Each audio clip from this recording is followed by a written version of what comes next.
On today's episode of Left Off the Map, Henry Terry is still on the east coast of Tasmania and he's going to Kate's Berry Farm. Back in the kitchen, I'm putting a little twist on a carbonara by turning it into a risotto. But we start today's episode with a classic Italian dish, chicken Alfredo.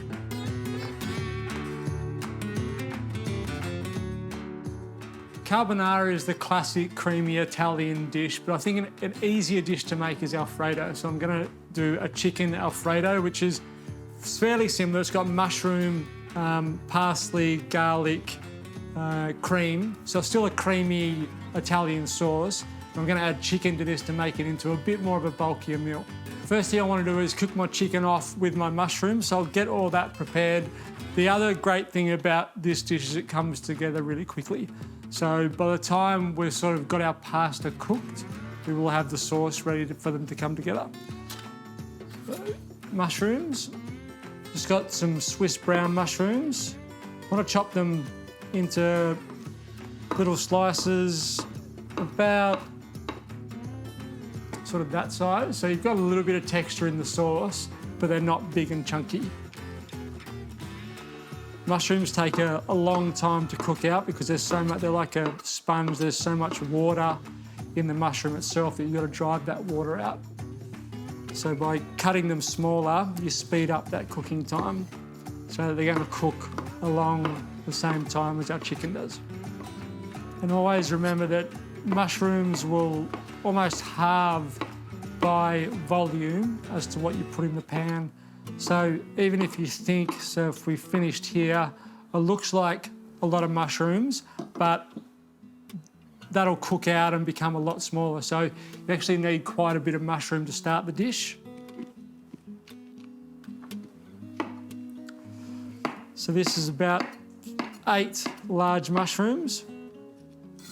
I'm going to cook that out in a pan with a mixture of butter and olive oil. Because our mushrooms will soak up a little bit of the fluid that we cook it in, I think butter's better. It creates a better flavour in the mushroom, but you don't want that butter to burn, so you add a little bit of oil to make sure that doesn't happen. So we've got our mushrooms all cut. We'll turn our pan on.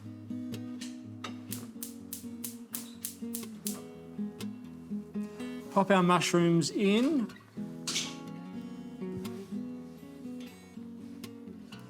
Good knob of butter. And with that, and a little drizzle of oil.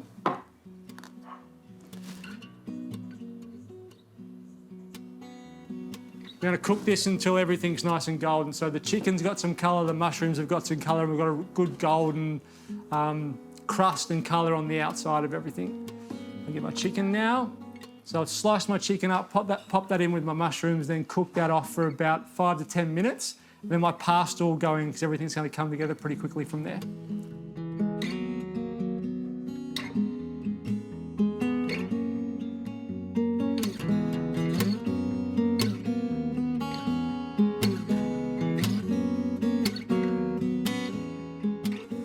Added some dry white wine to the chicken and the mushroom and the garlic mix. And you can see as soon as that wine went in there, it took all of that, the brown sort of caramelised pieces off the bottom of the pan and off the outside of the chicken and the mushroom. You can see the colour that's now in that liquid. It's almost like a stock more so than a wine now. So I'm reducing that by about half. Add my linguine and my salted boiling water. So then we've got some cream. I used about a cup of wine, so I'm reducing that down to about half, and I need the same amount of cream. So add that in, and then reduce that down by half again. We'll stir that. And by the time that's reduced, our pasta will be done. It's about 10 minutes for that pasta to cook. And every time I do a dish like this, we talk about the reason why you want to save some of the pasta water. That starch in the pasta water will make sure that our wine and our cream bond together, and it will thicken our sauce up a little bit. So we're going to take pasta straight from the pot into the sauce itself. Last thing I need to finish off with is some cheese. I'm going to grate some cheese into that sauce and mix it through. So you're almost making sort of like a fondue. And then some thyme and a little bit of parsley, mix that through. And basically that's the end of our dish. We've just got to wait for that pasta to cook and drag it across.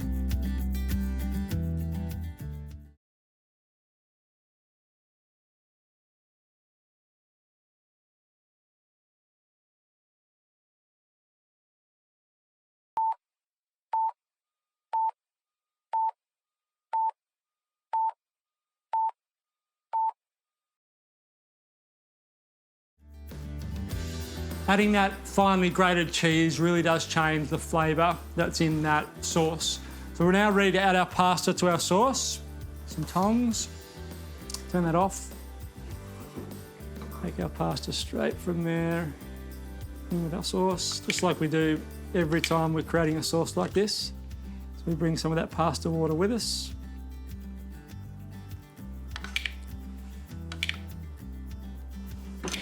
Stir that in.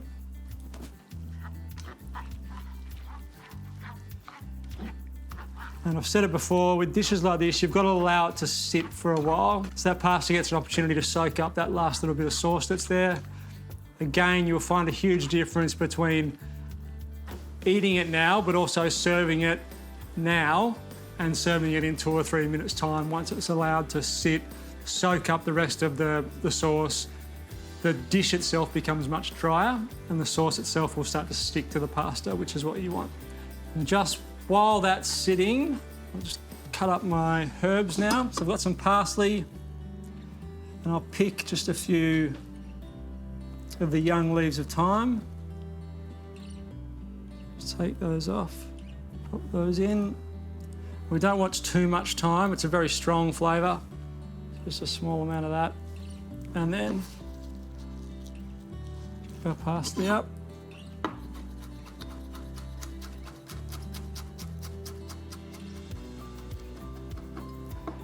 And stir that in and then allow it to sit for another minute or so.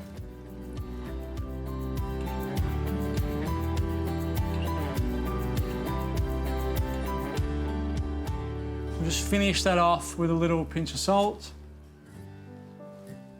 and a crack of pepper. Some fresh parsley. If you want to add some more cheese on top, you can. Remember, you've got cheese in that sauce though, so it has a nice, strong, cheesy flavour anyway.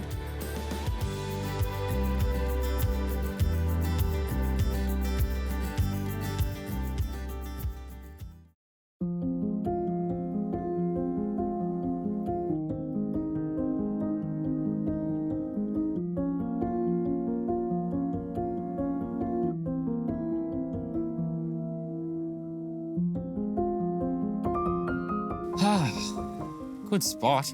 It's amazing. Yeah. Yeah. Yeah, unbelievable. So you've got can you explain to me this view? I know we've got a bit of cloud cover out there, but that's the hazards, isn't it? We're looking straight across Oyster Bay to Freycinet with the hazards on the left. Yeah. And Coles Bay, and then Mount Freycinet across here. Spectacular. Yeah. Yeah. So we're right in the middle of the what they call the Great Eastern Drive. You're Exactly. pretty much right, smack bang. And where In the we're centre of it. really different is we're looking down, whereas everyone else is basically looking across and up. Yeah. So we get a totally different view. Yeah, it's special. Yeah. Absolutely special. Yeah. And so what drew you to this part of Tassie? Well, when I first arrived, I just fell in love with this whole East Coast. I mean, it's just amazing. And the beaches and the ocean and this bay. And I just decided that I'd love to live here. And then, of course, it was a case of, well, how do I survive with no money? So I bought the land and then I started. Yeah. And the farm, everyone said it would never work, nobody would come. Because in that time, it was all Tasmanians, not visitors from interstate. Yep. So I decided I had to have something to bring people here, and I eventually made my little mud brick shop up there. Yep. And I really built the whole business on ice cream. That was my secret. Ice cream of all things. People love ice cream. Yeah. And I bought a second-hand machine and did a course on ice cream making. I made them with real milk cream and fruit. Yeah. Big ice cream. So everyone said, wow. So they went to the next place and told the people, you've got to go to Case. Yeah. And then, of course, I expanded. People wanted coffee. So all this part that you see, I built myself. Yeah. You built. Physically. I had no money. So you're a builder as well. Yeah. Grow stuff, build stuff, Yeah. make So- stuff. Yeah, so, and then I decided to make jam and sauce. I wanted our products to taste like fruit. So minimal sugar. We pick the fruit ripe so it has flavour. every year I bring out new products. Is it that sort of innovative, trying new things all the time? Does that come from the people here wanting this, that, or the other, or you just love tinkering? No, I tinker around. I listen. I listen to what people say. I mean, it's like we're getting more and more people who are looking for no added sugar. Yeah. Diabetics. Just people have become more health conscious. Yeah, absolutely. So we already make a no added sugar jam, and then I decided to take it a bit further, and now we've just started to sell our new pie, which is a blueberry, raspberry and apple pie. Oh, jeez. That's totally no added sugar. You wouldn't know it tastes good. I'm not surprised. Your berries are so flavoursome and sweet by themselves. Yeah. You wouldn't want to mess with them anyway.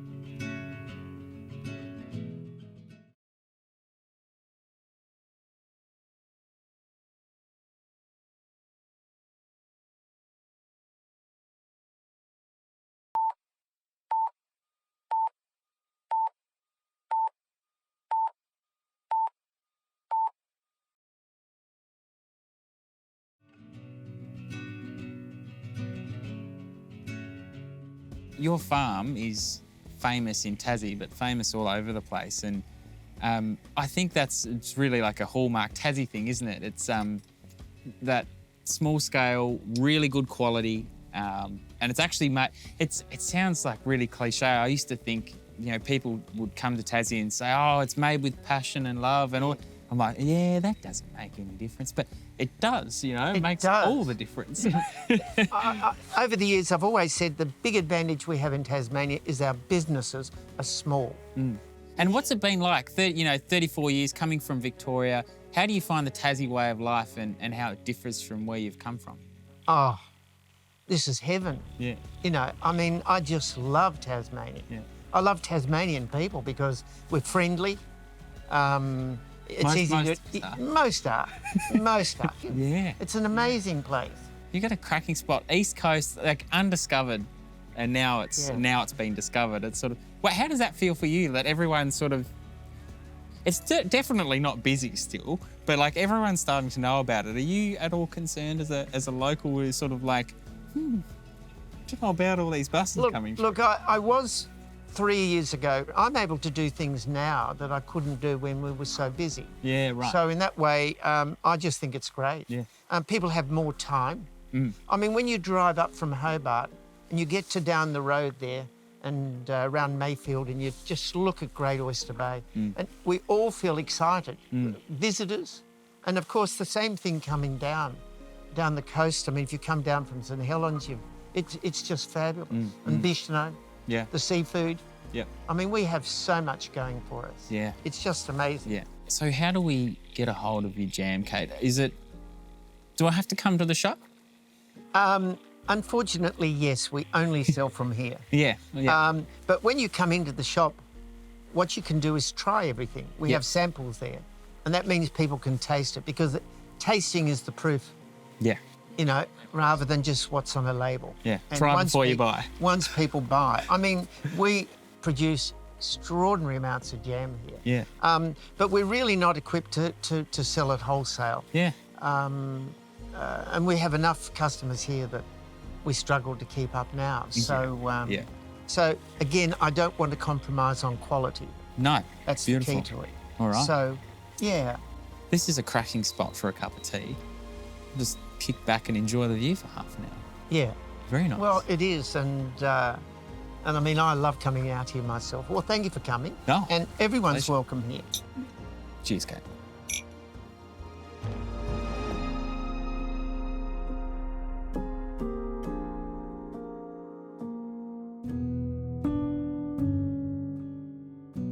Carbonara is very difficult to make if you make it the right way, which is just egg yolks and parmesan. But if you make the risotto version, you're going to go halfway through as if you're making a risotto and then bring that carbonara component of the egg yolks and the parmesan in right at the end. So I'll go through the same process I would normally go through in making a risotto to start with. I've got some streaky bacon and garlic and onion, which I'm going to dice all of those up. So my bacon, I just chop into sort of lardons or small pieces And there's probably enough, there'll be enough fat will come out of that we will be able to cook our onion, garlic and risotto in that. Our onion, one brown onion, and then probably 3 cloves of garlic. All right, onions.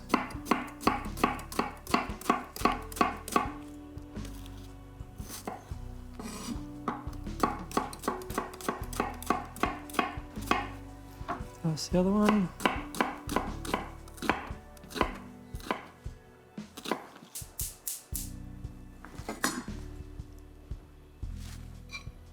I might just put a little bit of oil in there just to help it get going to begin with until that fat does render out of our streaky bacon. And the streaky bacon's the part of the bacon that has the belly component to it. So before you get to the loin, you don't want it to be too oily. So about 1.5 teaspoons of garlic, a couple of cloves. Just thinly slice that, and we'll cook that out for about 2 to 3 minutes until our onion's nice and translucent. And then we can add in our rice, and what we call it toasting your rice. So what you want to do is cover all of the rice with a little bit of that oil and fat mixture that's in there and toast those grains off. Again, it means that you'll have a nice creamy risotto at the end, but it also means that the little rice grains themselves are all separated out. So it's a nice texture and consistency in your mouth. All right, cook that off a couple of minutes and then we'll add our rice and toast that.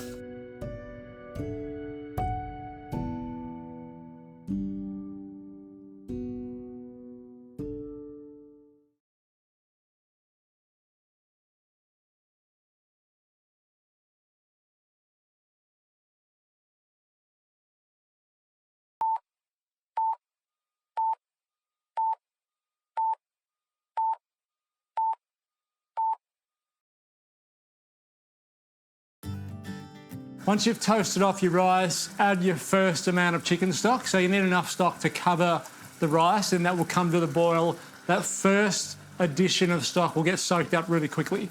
So be ready to go with the next one. And then you just keep adding as you go, and you'll notice that as that starch comes off the rice, it'll start to become really thick and creamy. While that bubbles away, I'm going to make up my carbonara mix. So I need 2 egg yolks.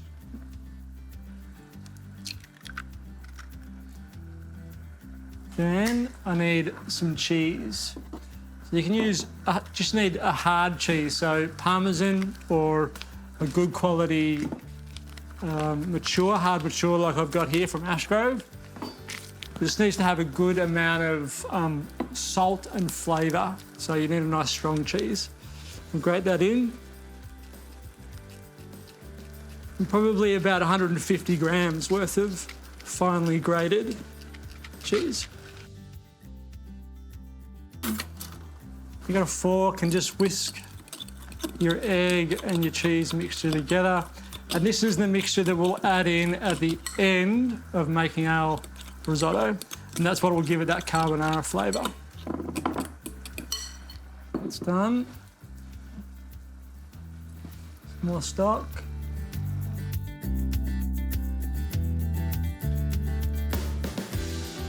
Risotto's got about a minute or 2 to go. You want it to be quite wet, so you've got to think about it laying flat on your plate when you put it on your plate. You don't want it to clump together. Because there is so much starch in there, if you cook it down too much, it will clump together more like a nuzzy goring than a risotto. You want to leave a fair bit of moisture in there. So that's done. I'm just going to add a little bit more, last little bit of this stock, just for it to soak up. I'm going to turn that heat off. Now the best way to add your risotto to your carbonara mixture to make sure it doesn't split is the same way you would if you're making a custard. So add a little bit of the risotto mixture to the cheese and egg mixture at a time and whisk it in until you've added all of it. The last thing I want is a little pinch of salt, which I've already put in, and some cracked black pepper. And this is where it gets its name from. So carbonara looks like it's got little flecks of carbon, black carbon through the dish, and that's how it gets the name carbonara. So you want a decent amount of cracked black pepper.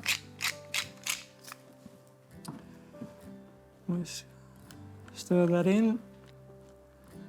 And then you can see how it's quite a loose, moist risotto, which I think is the best way to have risotto.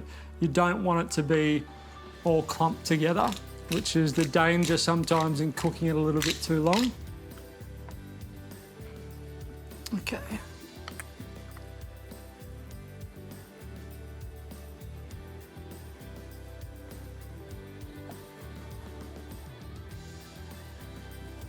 Nice little bit of pepper. And that is a risotto carbonara, something a little bit different, still Italian, but using the risotto rice instead of pasta to make that flavour of carbonara. It's, I think, better than the normal carbonara because you get more of that flavour with each mouthful, I think. So give it a try and see what you think.